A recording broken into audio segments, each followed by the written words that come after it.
Hello guys, मैं आपका CS Chaudhary. आप लोगों का DNP यूट्यूब चैनल में स्वागत है। आज मैं आपको बताऊंगा कि प्रोजेक्ट कैसे देते हैं और प्रैक्टिकल कैसे देते हैं। तो सबसे पहले हम लोगों को प्रैक्टिकल लिखने के लिए दिए जाते हैं और फिर हम लोगों से कुछ एक्सपेरिमेंट करवाए जाते हैं। लेकिन इस कोरोना काल में हम एक भी एक्सपेरिमेंट नहीं कर पाए हैं, तो हम लोगों को कुछ ना कुछ रिलीफ मिल सकता है। फिर हम आते हैं कि प्रैक्टिकल की डेट कौन डिसाइड करेगा। प्रैक्टिकल की डेट डिसाइड करने वाला CBSE है। अब उसने जैसे डेट डिसाइड कर ली 20 जनवरी, ठीक। जैसे ही उसने 20 जनवरी डिसाइड कर ली तो सारे स्कूल वालों को इंस्ट्रक्शन मिलेगा कि 20 जनवरी तक हम लोगों को सारे एक्सपेरिमेंट भेजने हैं। तो हम लोगों को वो लोग पहले ही बुला लेंगे और एक्सपेरिमेंट या फिर प्रैक्टिकल करवाएंगे। तो जैसे 18 को हम लोगों को बुला लिया, फिजिक्स का प्रैक्टिकल था। अब रोल नंबर वाइज हम लोगों को क्लासरूम में बुलाया जाएगा।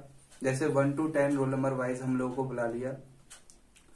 उसमें से 1 to 10 बच्चे जाएंगे। जैसे 40 बच्चे थे तो 1 to 10 बच्चे चले गए।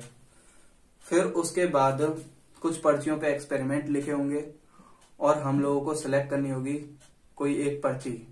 जैसे ही मैंने एक पर्ची सेलेक्ट कर ली, उसमें एक्सपेरिमेंट 1 और 2 लिखे हुए थे।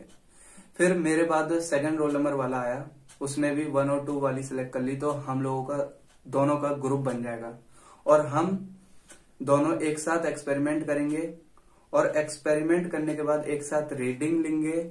रीडिंग लेने के बाद हम लोगों को रोल नंबर वाइज बुलाया जाएगा वाइवा देने के लिए। एक्सटर्नल ने हम दोनों को बुलाया वाइवा देने के लिए। तो कुछ क्वेश्चंस उन्होंने हमसे कॉन्सेप्चुअल पूछे, कुछ क्वेश्चंस उन्होंने हमसे एक्सपेरिमेंटल बेस्ड पूछे, फिर कुछ क्वेश्चन उन्होंने ईयर लॉन्ग प्रिपरेशन जो हम कर रहे हैं उस पर बेस्ड पूछे। फिर उसके बाद हम लोगों का वाइवा हो गया। फिर हम लोगों ने आंसर शीट में वो एक्सपेरिमेंट लिख दिया, रीडिंग लिख दी पूरी प्रॉपर। फिर हम लोगों से वह आंसर शीट ले ली जाएगी। अब हम लोगों ने जैसी आंसर शीट दे दी, उसके बाद हम लोगों को उस रूम से एग्जिट कर जाना है। फिर 10 बच्चे और आएंगे। जैसे 1 to 10 आए थे, अब 10 to 20 आएंगे। अब वही सेम प्रोसेस उन बच्चों के साथ होनी है।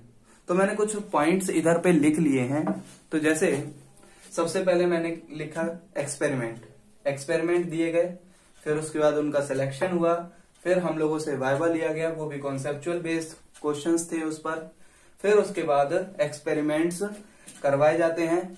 फिर करवाने के बाद हम लोगों से न्यूमेरिकल वैल्यू या फिर रीडिंग लिखवाई जाती है एक्सपेरिमेंट पर या फिर आंसर शीट पर, ठीक है। फिर उसके बाद हमारी प्रोजेक्ट फाइल की बात आती है। तो प्रोजेक्ट फाइल में हम लोगों को एक टॉपिक डिसाइड करना है। जैसे मैंने जीन थेरेपी टॉपिक डिसाइड कर लिया। अब जीन थेरेपी टॉपिक को मैं लिख भी सकता हूँ या फिर नेट से भी कलेक्ट कर सकता हूँ। तो जैसे मैंने नेट से कलेक्ट कर लिया उस पर पूरी इंफॉर्मेशन। अब मैंने जैसे नेट से कलेक्ट कर लिया तो मैं उसको लिख भी सकता हूँ। मतलब जो टीचर डिसाइड करेंगे कि लिखना है या फिर नेट से तुम्हें सीधे सीधे निकालना है, तो हम लोगों को क्या क्या नेट से निकालना है वो वही मैं बता देता हूँ। टॉपिक डिसाइड किया पहली बात, फिर उसके बाद हमने नेट से निकाल लिया या फिर हमने लिख लिया। वो टीचर पर बेस्ड होता है, टीचर हमसे क्या कराना चाहता है। फिर उसके बाद फ्रंट पेज बनाना होगा। पहले ऊपर हमने स्कूल का नाम लिख दिया, फिर प्रोजेक्ट, फिर लोगो लगता है सेकंड नेम, फिर प्रोजेक्ट लिखता है, फिर सब्जेक्टेड बाय, सब्जेक्टेड टू लिखा जाता है, ठीक। ये बात हुई फ्रंट पेज में। फिर उसके बाद एक्नॉलेजमेंट में कि जिस टॉपिक पर मैंने लिखा उस टॉपिक पर कुछ नॉलेज दी जाएगी उसमें। जैसे जीन थेरेपी में लिखा तो जीन थेरेपी की कुछ नॉलेज दी जाएगी। फिर उसके बाद जिस भी टीचर को हम देना चाहते हैं वो उसके मतलब उन टीचर का नाम आएगा, ये आ गया। फिर उसके बाद एक सर्टिफिकेट बनेगा, सर्टिफिकेट पर हम लोगों का नाम होगा, वो टीचर अपने आप साइन वगैरह कर देते हैं। फिर उसके बाद थैंक यू वाला पेज बनेगा, ठीक है। तो पहले क्या हुआ, पहले हम लोगों ने क्या किया, टॉपिक डिसाइड किया जैसे जीन थेरेपी। फिर उसके बाद हमने नेट से निकाला या फिर लिख लिया। फिर नेट से ही निकालना सही रहता है, क्योंकि अभी तो टाइम बचा ही नहीं है। प्रैक्टिकल देंगे कि बोर्ड देंगे, है ना, समझना होगा।